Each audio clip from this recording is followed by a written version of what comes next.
Koronaveiran líkist mest venjulegri kveðpest, sérlega í byrjun því einkennin koma hægt.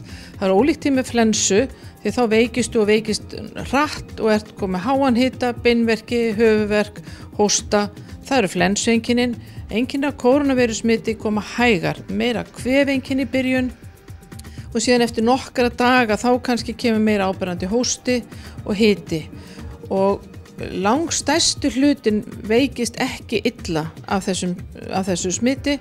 Flestir eru með væg einkenni og ná sér alveg að fullu, en það er lítill hluti, 20% sem að verða alvarlega veikir og þurfa á stuðningsmeðferð að halda, sem er þá súrefni, verkjalyf, vökvi og annað.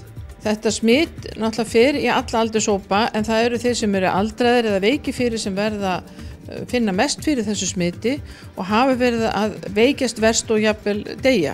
Þannig að við erum að tala svona fólk fyrir ofan miðjan aldur sem að veikjast mest og náttúrulega sérlega þeir sem eru með undirliggjandi lúnasjúkdóma eða aðra sjúkdóma sem gera þeir ekki jafnvel í stakk búnir að takast á við sýkingar.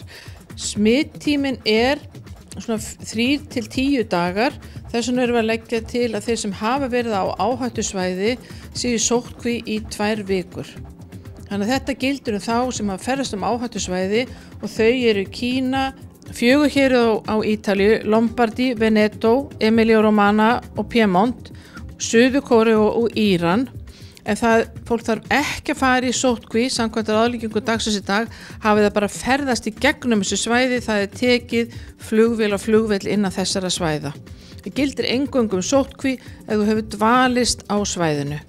Það er mikilvægt að allir þeir sem fara í sóttkví, hvað sem hún er sjálfskipuð eða ráðlögð, að þeir láti vita af sér á heilsugæslustöðvarnar til að fólk, þegar við þurfum að halda utanum hverjir fara í sóttkví og það tilkynnum við til sóttvarnalæknis. Þannig að það þurfa allir að láta vita af sér ef þið fara í sóttkví þó það sé allt í lagi með þá.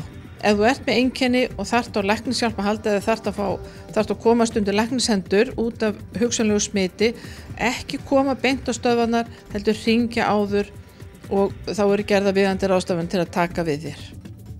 Þetta getur verið ruglingslegt þegar þú ferð að finna fyrir einkennum. Er ég með inflúensu eða er ég með koronaveiru eða er ég kannski með þetta gamaldags bara kvef? Þannig að við ráðleggjum fólki að lesa sér vel til, bæði inn á Heilsuvera og inn á landlæknisembættis síðunni. Inn á Heilsuveru erum við líka með netspjall þar sem að fólk getur komið og haft samband við hjúkrunarfræðing og leitað sér upplýsinga.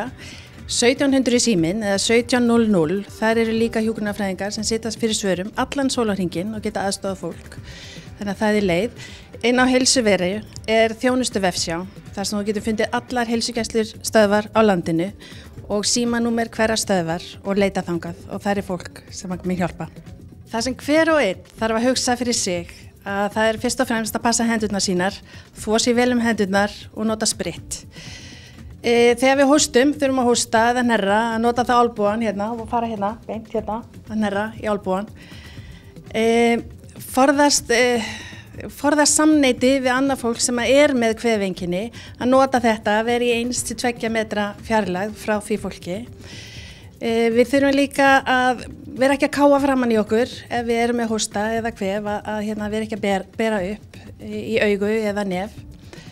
Og við þurfum líka, ef við getum mögulega, að passa svona snertifleti eins og hurðarhúna, lyftunappa, handrið, einhverja svona snertifleti þar sem margir eru að koma við.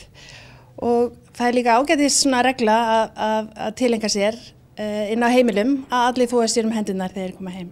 Að lokum, það er alltaf gott að bara veifa, bless og heilsa, þannig ekki með handabandi.